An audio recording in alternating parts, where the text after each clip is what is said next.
बहुत फिल्म देखी हो, पद्मावत फिल्म में अब तक मैंने जो कहानी सुनाई वो सारी कहानी मुश्किल से 5 मिनट में आई है। सारी आई भी नहीं है, केवल सिंबॉलिक सेंस में हल्का सा जिक्र आया कि श्रीलंका गया, एक तोता आया था, श्रीलंका गया, शादी हुई, लेके आ गया। यहाँ तक की कहानी पद्मावत फिल्म में मुश्किल से 5 मिनट की है। इसके बाद की कहानी पद्मावत फिल्म की मुख्य कहानी है, लेकिन उसमें भी इससे थोड़ा थोड़ा अंतर आपको नजर आएगा। अब हुआ ये कि जब पद्मावती आई, दहेज में बहुत सारा सामान लाई थी, दहेज में एक आदमी भी लेके आई थी, उसका नाम था राघव चेतन। इस फिल्म में राघव चेतन को चित्तौड़ का ही व्यक्ति दिखाया गया है, जबकि इस कहानी में राघव चेतन श्रीलंका से आया है, बहुत विद्वान आदमी है, ज्योतिषी आदमी है। अब राघव चेतन भी वहां है, विद्वान है, ज्योतिषी पर धूर्त आदमी है। तो सब ठीक चल रहा है, हंसी मजाक चल रहा है। तो एक दिन बात चल रही है कि पूर्णिमा कब है। तो सब लोगों ने कहा कि पूर्णिमा आज है। राघव चेतन ने कहा नहीं, सबने कहा कल है। राघव चेतन ने कहा पूर्णिमा आज है। रत्न सेन ने कहा ऐसा भी देखो, अगर पूर्णिमा आज हुई तो तुम सबकी खैर नहीं, और कल हुई तो राघव चेतन तुम्हारी खैर नहीं। अब सब सख्ते में आ गए, पूर्णिमा थी कल ही तो सबको भरोसा था कि बच जाएंगे। राघव चेतन ने क्या किया, अपनी सामुद्रिक विद्या, ज्योतिष विद्या का इस्तेमाल करके एक ऐसा प्रपंच रचा कि उसी दिन पूरा चांद नजर आ गया। रत्न सेन देखा पूरा चांद है, अपने ज्योतिषों को ऐसा कस के डांटा कि कब से पाल रहे तुम लोगों को, इतना नहीं पता तुम लोग पूर्णिमा कब है। सब परेशान किया, पूर्णिमा तो कल होनी चाहिए, आज कैसे हो गई। तो उन सबको रत्न सेन ने खूब कस के डांटा, और अगले दिन जब देखा फिर से हो गई। तब समझ में आया कि राघव चेतन ने प्रपंच किया था। इस फिल्म में दिखाया कि राघव चेतन एक ब्राह्मण है जो रत्नसेन और पद्मावती के कमरे में झांकता है और कुछ हमले करता है। पद्मावत की कहानी में ऐसा संदर्भ नहीं है, बाह्य संदर्भ है।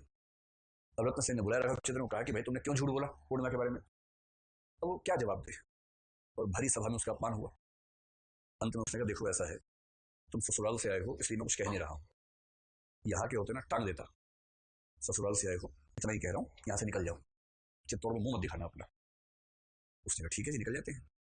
पद्मावती को पता है कि वो कितना घटिया आदमी है, और वो जाएगा तो शांत नहीं बैठेगा। तो जब राघव चेतन निकला, पद्मावती ने उसको अपनी खिड़की के नीचे बुलाया, अपने महल की खिड़की के नीचे बुलाया, और समुद्र ने जो 5 कंगन दिए थे उसमें से एक कंगन के सेट में 2 कंगन थे, उनमें से एक बहुत ही यूनिक किस्म का कंगन था, वो नीचे फेंका उसकी तरफ, इस भाव से कि देखो निवेदन कर रही हूँ, कुछ बुरा मत करना, हमारा जो हुआ सो हुआ, छोड़ देना। राघव चेतन ठान चुका था कि छोड़ूंगा नहीं। वो आया था पद्मावती के मायके से, पर उसने पद्मावती को देखा नहीं था, उसने पहली झलक यहाँ देखी और उसको भी अंदाजा था कि वो खुदाई सौंदर्य है। उसने कहा छोड़ूंगा रत्न सेन को चाहे जो हो जाए। सीधा पहुंचा दिल्ली, और दिल्ली का सुल्तान कौन, अलाउद्दीन, खली बली वही अलाउद्दीन।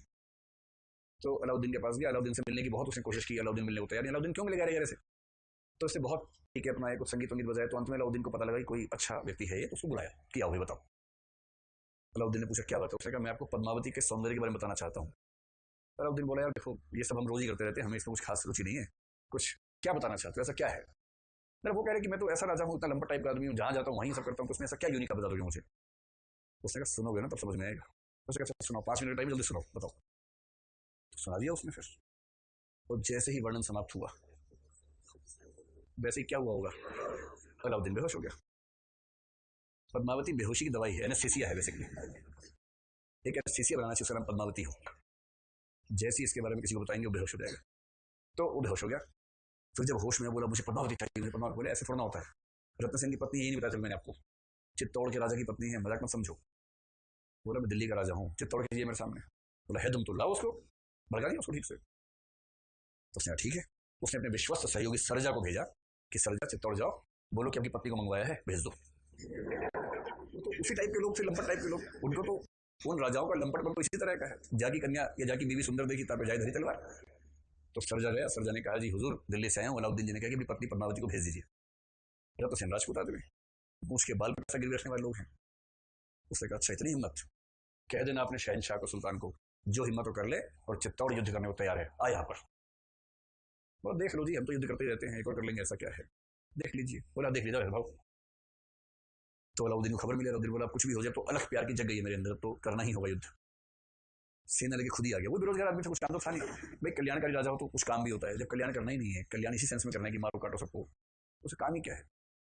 दिल्ली से चित्तौड़ की ओर निकला है, और चित्तौड़ के गढ़ के बाहर आके उसने डेरा जमा लिया अपना। ये सब दृश्य अपने फिल्म में देखेंगे। बड़ा सा उसका रथ है, उसमें आराम फरमा रहा है, पीछे पीछे मीर खुसरो का रथ चल रहा है, जो बीच में आके उसका मनोरंजन करता है, कविताएं सुना सुना के। और वहां पहुंच के उसने फिर एक सूचना भिजवाई कि देख लो भैया, देख लिया, चलो शुरू करो। 12 साल तक युद्ध चला। नायिका युवती से प्रौढ़ा हो गई, नायक युवक से बूढ़ा हो गया, प्रौढ़ शिक्षा केंद्र में जाने लगा नायक। अगर उस समय अलाउद्दीन 25 साल का मान ले जब युद्ध शुरू हुआ, तो 37 का तो हो ही गया ना भाई। 12 साल युद्ध चला, पर युद्ध का फैसला नहीं हुआ, क्योंकि वो गढ़ ऊपर है, वो अच्छी पोजीशन पे है, तो छोटी सेना भी अगर ऐसी पोजीशन पे है तो उसको हराना मुश्किल हो जाता है। और अंत में जब लगा कि युद्ध जीतना मुश्किल है तो हुआ कि छल कपट का रास्ता निकालते हैं। अलाउद्दीन ने सरजा से कहा कि तुम सूचना भिजवाओ कि हम जाना चाहते हैं, संधि करना चाहते हैं। रतसेन ने कहा संधि कर लो, राजपूत लोग हमेशा संधि के लिए तैयार रहते हैं, हम पीछे नहीं हटेंगे, दबेंगे नहीं, झुकेंगे नहीं, लेकिन मोहब्बत से तुम्हें क्या दिक्कत है, आ जाओ। तो सरजा ने कहा कि अलाउद्दीन जी महल में आना चाहते हैं, वैसे लंच करना चाहते हैं जाने से पहले। रतसेन बोला हाँ क्यों नहीं, आइए ना आइए ना। उसके सामंतों ने, गोरा बादल ने समझाया कि हुजूर ऐसा मत कीजिए, ये आदमी नीच टाइप का है। रतसेन कह रहा नहीं यार ऐसे नहीं करते यार, कोई आदमी भले मन से कह रहा तो आने दो उसको। इसी को हेमर्शिया कहा गया है। हेमर्शिया समझ में आता है ना आपको, यही वो हेमर्शिया होता है कि ज्यादा अच्छा होने की वजह से कोई व्यावहारिक भूल कर बैठना। तो अलाउद्दीन जी आए, महल में घूमे फिरे, और अच्छा अलाउद्दीन जहां जाए ऐसे देखता था, ऐसे कि कहीं एक बार दिख तो जाए। इतना सुना है कि एक नजर देख तो लूं कम से कम पद्मावती को भाई। परंपरागत कहानी में यह है कि दोनों में समझौता हुआ कि अलाउद्दीन आएगा, उसको एक बार पद्मावती को देखने का अवसर दिया जाएगा, फिर वो लौट जाएगा। ये परंपरागत कहानी है, जो लोक प्रचलित कहानी है। पर पद्मावत में जयसी ने अपने नायक रत्नसेन के सम्मान की रक्षा करने के लिए इस कंडीशन को हटा दिया है। ऐसी कोई कंडीशन नहीं है। आया, उसके लिए भोज हुआ, तरह तरह के पकवान, पकवानों का भी डिस्क्रिप्शन है कि ये बनाया, ऐसे बनाया, वैसे बनाया, सब कुछ। फिर सब बैठ के पानी खाना खा रहे हैं। अलाउद्दीन को प्यास लगी, उसने कहा पानी पीना चाहता हूँ। रत्नसेन ने पूरा एक छंद पानी की महिमा पे लिख दिया है। पानी जीवन में ना हो तो ये होता है, पानी सब्जी में ना हो तो ये होता है, पानी तो रहीमन पानी राखी है, बिन पानी सब्जी पूरा पूरा पूरा पूरा भाव समझा दिया। शुक्ल जी ने कहा कहीं जयसी ना भद्दी परंपरा पे चल पड़ते हैं ज्ञान बढ़ाने की, तो ऐसे जिक्र आए। खैर भोज हुआ, सब हुआ, वो रहा। फिर वो चलो चेस खेलते हैं, शतरंज खेलते हैं। शतरंज खेल रहे, रत्नसेन का दिमाग लगा हुआ घोड़ा हाथी ऊंट में। अलाउद्दीन घोड़ा हाथी भी देख रहा है, ऐसे भी देख रहा है, ऐसे कहीं दिख जाए तो ऐसा क्या करे आदमी बेचारा, जिस उद्देश्य से गया वो तो ऐसे देखेगा ना। पद्मावती 3-4 दिन से इसी भाव से कि अलाउद्दीन नाम का दुष्ट अभी महल में है, तो अपने घर रूम से बाहर निकलती ही नहीं थी। अब 3-4 दिनों की उकता गई थी, उसको लगा चलो एक बार कम से कम बालकनी में जाके देखूं तो सही कि क्या क्या चल रहा है महल में, दुर्ग में। वो बालकनी में आई, मतलब बालकनी सामने नहीं, अलाउद्दीन यहाँ बालकनी पीछे की तरफ है, ऐसा नहीं कि सामने है। और अलाउद्दीन ने कुछ तकनीकों का इस्तेमाल किया। सीता जी ने किया था पहली बार। राम सीता की शादी हो रही है, सामने राम बैठे हैं। राम इतने क्यूट दिखते हैं, इतने सुंदर हैं, इतने प्यारे हैं कि सब उनको देख देख के बाग बाग हो रहे हैं। सीता की सहेलियां देख देख के निहाल हो रही है, हाय जीजू कितने अच्छे हैं, हाय जीजू कितने अच्छे हैं। सीता के कान में मंत्र बोल रही है कि जीजू इतने प्यारे हैं। पर सीता जी कैसे देखे, भारतीय नारी है, अपनी शादी ब्याह में पति को यूं देखे तो लोग कहेंगे बेशर्म नहीं, कैसे देखे जा रही गुरगुर के। तो वो बेचारी क्या करे सीता जी। तो इसीलिए विज्ञान तकनीक का आविष्कार हुआ है यहीं से। सीता ने कहा कि उनके हाथ में कंगन है, शीशे जैसा है, दर्पण जैसा। कंगन को इस एंगल पर सेट कर लिया कि उसमें राम का चेहरा दिख रहा है, और नजरें लगातार कंगन पे ही टिकी हुई है। और लोग कह रहे कितनी सुशील लड़की है, इसका सिर लगातार झुका हुआ है, इतनी सुशील कन्या आज तक देखी नहीं हमने। सुने आपने वाला प्रसंग, ये कवितावली का प्रसंग है। क्या है, कंगन के नक्की परछाई, या तय सब सुधी भूल गई, कर टेकी रही पलटारत नहीं। राम को रूप निहारती जानकी, कंगन के नग की परछाई, या तय सब सुधी भूल गई, कर टेकी रही पलटारत नहीं। एकदम कंगन के नग में परछाई देख रही है, और सखियां बोले जीजू बहुत क्यूट, आप देखो तो कह रही मैं कैसे देख सकती हूँ, मैं कैसे देख सकती हूँ। तो सीता जी ऐसी शरारती सोच के आपको अच्छा लग रहा है, खराब लग रहा है? अच्छा है भाई, इंसान के रूप में दिखना ज्यादा अच्छा है, ऐसे देवताओं और रोबोट्स में खास अंतर थोड़ा होता है। तो अलाउद्दीन ने किसी पात्र में पद्मावती की छवि देखी, रिफ्लेक्शन, और जैसे ही रिफ्लेक्शन देखा, और लंबे वाला बेहोश नहीं हुआ, हल्का सा उसे मतलब मार डाला वाली फीलिंग जो होती है ना, वो फीलिंग आ गई। और उसने ठान लेकिन ना अब तो नहीं जाऊंगा। पर बात आगे बढ़ चुकी थी, जाना ही था, उसके बाद कुछ तो करना होगा।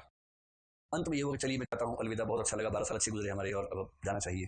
ये कह के महल के गेट तक छोड़ने के लिए रत्नसेन किया, ये सी ऑफ कर देते हैं बाहर तक कम से कम। तो गोरा बादल ने कहा भी था कि नीच आदमी से थोड़ा दूर रहना, लेकिन वो नहीं समझा, हेमर्शिया भी तो करना है, कहानी कैसे बढ़ेगी आगे। तो गेट तक छोड़ने गया, वहां उसने अपना तामझाम पसार रखा था। और जैसे ही रत्नसेन गेट के पास पहुंचा, उसके लोगों ने रत्नसेन को तुरंत किडनैप किया और लेके भाग गए। भाग कहाँ गए, बाहर उसका जो बना हुआ था सेना का पूरा इलाका, वहां ले गए। अब तो गढ़ में हड़कम मच गया, और मावती परेशान, नागवती परेशान, ये क्या हो गया। और जब तक वो कुछ कर पाते, सेना बहुत छोटी इनके पास, इनकी सेना में इतनी ताकत थी कि वहां जाके छुड़वा के ले आए उसको। ये था कि गढ़ में है तो इनको हराना मुश्किल काम है, लेकिन गढ़ के बाहर निकल जाएंगे तो सेना बहुत कमजोर है।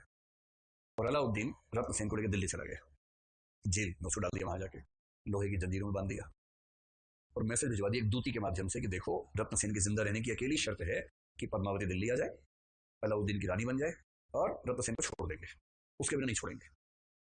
और कुछ टाइम तक वेट करेंगे, उसके बाद फिर उसको रखेंगे भी क्यों, खर्चा तो होता ही है ना हमारा, मार देंगे उसको। अब पूरे राज्य में शोक की लहर दौड़ गई है, शोक की लहर दौड़ गई है, कैसे करें। इतने में पड़ोसी राजा कुंभलनेर एक जगह है, कुंभलनेर का शासक था देवपाल नाम का आदमी। देवपाल भी ताक में था कि काश पद्मावती से मेरा विवाह हो जाए, और कंडीशंस वैसी नहीं थी। जैसे मारिश भी ताक में तो था ही, पर कंडीशंस वैसी नहीं थी, और बाद में जब कंडीशंस अनुकूल बनी तो मारिश ने अपने तरीके से प्रपोजल दे ही दिया। अब देवपाल को लगा कि अब अलाउद्दीन की कैद में गया है, लौट के तो नहीं आएगा, तो क्यों ना मैं भी एक बार प्रयास कर लेता हूँ। उसने अपनी दूती कुमुदनी को भेजा कि जाओ और थोड़ा सा उसको समझाओ बुझाओ। पद्मावती के पास गई, उसने कहा कि मैं श्रीलंका की रहने वाली हूँ। तो पद्मावती से मिली, दोनों सहेलियां बन गई, और बाद में उसने कहा कि देखो मेरी बात मानो, रत्नसेन गया, अब नहीं आएगा, गया, मेरी बात मानो, देवपाल से शादी कर लो, बहुत सुशील युवक है, अच्छा राजा है, कोमलनेर का राजा है, राजधानी तो बदलेगी, स्टेटस तो वही रहेगा तुम्हारा, वहीं चलो। इसको इतना गुस्सा है पद्मावती को, उसको केवल मना नहीं किया, उसको पिटवाया ठीक तरीके से, उसको पिटवा के भेजा कि तेरी इतनी हिम्मत हो गई ऐसे बोलने की। और उसके बाद उसे सारे सामंतों को बुलाया, सामंतों से कहा कि कैसे बचाएंगे अपने राजा को। सामंत सारे इधर देखें उधर देखें कि हम कैसे बचाएंगे। उसने थाली में बीड़ा रखा, बीड़ा, बीड़ा, राजस्थान में बीड़े का बड़ा महत्व है, पान का बीड़ा होता है, अगर किसी ने उठा लिया ना, इसी का मुहावरा है बीड़ा उठाया, अगर किसी ने पान का बीड़ा उठा लिया इसका मतलब अब ये मेरी जिम्मेदारी है, अब मेरी जुबान है, पर जुबान के लिए सच्चा राजपूत कट जाएगा, बढ़ जाएगा, पर झुकेगा नहीं। मतलब बात में वजन होना चाहिए, हमने कह दिया तो कह दिया, पीछे नहीं हटेंगे। अंत में दो सामंतों में, गोरा और बादल, जो कि एक ही परिवार के लोग हैं, गोरा बूढ़ा है, बादल जवान है, उन्होंने बीड़ा उठाया कि पटरानी जी हम रत्न सिंह जी को बचा के लाएंगे। अब पद्मावती बहुत खुश की, चलो किसी ने तो मेरा साथ दिया। फिर योजना बनी कि बरसात का समय है, इस समय ठीक नहीं होगा, बरसात खत्म होने के बाद हमला करना ठीक होगा। योजना बनी गुपचुप। 1601 पालकियां तैयार हुई हैं, हर चीज 1600 16,000 ही होती है, या यहाँ भी 16,000 ही, पता नहीं 1600 या 16,000 पालकियां तैयार हुई, जिसमें सारे सैनिक बैठे, और एक मुख्य पालकी, राजपालकी, जिसमें एक लोहार बैठा। ये चले दिल्ली की ओर। सूचना भिजवाई गई कि पद्मावती अलाउद्दीन की पत्नी बनने के लिए दिल्ली आ रही है, लेकिन क्योंकि वो स्थायी रूप से आ रही है तो अपनी जिम्मेदारी पूरी करने के लिए चाहती है कि अपने पुराने पति से, रत्नसेन से मिलकर उसको घर की चाबियां सौंप के आए, ताकि उसके मन पर बोझ ना रहे। अलाउद्दीन इतना बड़ा बेवकूफ निकलेगा मुझे उम्मीद नहीं थी, लेकिन इतना बड़ा बेवकूफ था, बोला हाँ हाँ ठीक रहेगा ठीक रहेगा। जैसे रत्नसेन इतना बड़ा बेवकूफ था कि अपने महल से ही किडनैप हो गया, ये भी थोड़ा समझ में नहीं आता है। तो दोनों कॉम्पिटिशन है बेवकूफी का, कौन ज्यादा बड़ा बेवकूफ है, और दोनों बड़े योद्धा है, बड़े राजा है। इससे मुझे राजाओं पे आशा ही खत्म होगी जब से मैं इनकी कहानी पढ़ने लगा। तो उसने कहा हाँ हाँ अच्छी बात है, तुम चाबियां सौंप के आओ, ठीक रहेगा, निश्चिंत होके आओ, ये सब उसको लगा। जेलर जो था वहां का, जेलर आपको पता है हर जगह, सुकरात जिस जेल में था वहां भी रिश्वत चल गई थी, यहाँ 10 लाख मुद्राएं उस जेलर को दी गई, और उससे कहा कि देखो हमारा साथ दो, तो तैयार हो गया 10 लाख मुद्राओं के लिए। उसने कहा इसको मर भी जाऊंगा तो बात नहीं, मेरे परिवार कम से कम सुरक्षित रहेगा। रत्नसेन से मिलवाया, राजपालगी के पास रत्नसेन आया, उसके अंदर से लोहार निकला, उसने उसके बंधन काटे, सारे 1600 या 16,000 सैनिक बाहर निकले, और उनमें से गोरा बादल भी थे। गोरा बूढ़ा था, बादल जवान था। गोरा ने बादल से कहा कि बेटा तुम ऐसा करो, रत्नसेन जी को लो और चित्तौड़ पहुंचो, मैं इनको देखता हूँ। जो बादल था ना बड़ा जवान था, उसे गौना होने वाला था, शादी की उम्र में आया था। उसकी माँ ने कहा कि बेटा मत जाओ। उसने कहा तुम राजपूत की माँ, तुम्हें शर्म नहीं आती ऐसे बोलते हो, सच्चा राजपूत ऐसा होता है। माँ ने कहा अच्छा जाओ जाओ, कोई बात नहीं, गाली मत दो कम से कम। जिससे उसका विवाह होने वाला था उसने एक बार बोल दिया कि आप मत जाइए प्लीज। उसने कहा वापस लौट के नहीं आऊंगा ऐसे बोलेगी तो, ठीक से बोल, हाँ जाइए जाइए, तिलक लगा जाइए। बड़ा वीर आदमी है बालक। पर गौरा को पता था कि इस युद्ध में मरना ही है बेसिकली, तो बादल से कहा बेटा तू रत्न सिंह को लेके जा, उनको बचाओ, इधर मैं देखता हूँ, मेरी उम्र वैसे ही पूरी हो गई है तो कोई बात नहीं। फिर उन 1600 या 16,000 सैनिकों के साथ अलाउद्दीन को पता लगा धोखा हो गया, शोक हो गया। उसने अपनी सेना भेजी, इधर से ये 16,000 या 16 सैनिक लड़ रहे हैं, झगड़ा चल रहा है। इतने झगड़े के बीच में वो पहुंचे चित्तौड़ स्पीड से। अलाउद्दीन की सेना पीछे पीछे चित्तौड़, उनको रास्ता भी याद था, पहले भी यात्राएं कर चुके थे। अब बड़ा मजेदार सीन है, रत्नसेन और बादल और कुछ और सैनिक आगे आगे चल रहे हैं, चित्तौड़ पहुंचे हैं। ये दिल्ली से चित्तौड़ की ओर चल पड़े हैं, 2-2.5 दिन का गैप है केवल। और ये जैसे ही पहुंचा पूरे राज्य में खुशियां खुशियां, रत्नसेन जी लौट आए हैं, रत्नसेन जी लौट आए हैं। 1600 लोग मर गए कोई बात नहीं, लेकिन रत्नसेन जी लौट आए हैं, रत्नसेन जी लौट आए हैं। दोनों रानियां खुश। पद्मावती ने घोड़ों के पैरों को अपने हाथों से सहलाया जो उसको लेके आए, और तब पता लगा कि गौरा की मौत हो गई, सैनिक मर गए, शोक हुआ उनकी मौत पर थोड़ा सा। अब ये पद्मावती भी कम थोड़ा है, पति बेचारा इतनी मुश्किल जान बचा के आया है, तो ठीक से 2-4 दिन प्यार मोहब्बत से बात करनी थी, उसके बाद कुछ बातें बतानी थी। अभी आके बैठे थे, पानी वानी पिया, उसने कहा और बताओ सब ठीक रहा इस बीच में। उसने कहा अरे क्या ठीक रहा, देवपाल की दूती आई थी, बोली मुझसे शादी करो, देवपाल ने कहा है, मैंने उसको पीट के भगा दिया। तब से बोला देवपाल की कितनी हिम्मत हो गई। बोली हाँ देखो तो हिम्मत हो गई। बोला मैं भी आता हूँ। बोली पानी वानी चाय वाय तो पी लो। बोले पहले राजपूत तू सच्चा में, पहले इसको निपटाना होगा। देवपाल की इतनी हिम्मत हुई कि मेरी एब्सेंस में मेरी पत्नी के पास प्रस्ताव भेजा उसने, छोड़ूंगा नहीं उसे। सैनिक को तैयार हो जाओ, बोले सर तो तैयारी है, अभी तो आए ही थे हम अभी तैयार से अतैयार हुए कहाँ थे कि फिर से तैयार होना पड़े। बोले अब कहाँ जाना है सर, अलाउद्दीन की तरफ जाना, कहाँ जाना है। बोले नहीं अब देवपाल की तरफ जाना, कुंभलनेर, चलो कुंभलनेर। अब मजेदार बात है, ये दिल्ली, ये चित्तौड़, ये कुंभलनेर, कुंभलनेर, ये सेना यहाँ से यहाँ आ रही है, अभी यहाँ पहुंची है, ये यहाँ पहुंचे चैन नहीं लगा, ये यहाँ गई युद्ध लड़ने के लिए। और देवपाल यहाँ बैठा हुआ है, उम्मीद में कि पद्मावती आएगी, पर उसके पति आ रहे हैं सेना के साथ। और उससे जाके उसको ललकारा, देवपाल इतना बड़ा मर्द है बाहर, आज हमने। वो भी आ गया, दोनों की उम्र 18+ है, राजपूत हैं ही। तो अब समय आ गया है कि युद्ध होना चाहिए। और दोनों में युद्ध हुआ, और युद्ध में देवपाल मारा गया। भाई नायक की प्रतिष्ठा बढ़ानी है तो देवपाल तो मरना ही मरना है, सीधी सी बात है। देवपाल मरा, किंतु मरते मरते उसकी सेना ने भी इतना घाव दे दिया है कि रत्नसेन भी बहुत चोटिल है। जैसे पृथ्वीसेन था ना, लौट के आ रहा था, चोटिल था, केंद्र उसको मार तो दिया किंतु चोटिल हो गया था, वैसा ही देवपाल मर गया है। अब रत्नसेन और उसकी सेना लौट रही है। ये सेना यहाँ तक आ चुकी है, अब ये सेना यहाँ आ गई है, ये सेना भी यहाँ आ गई है। समझ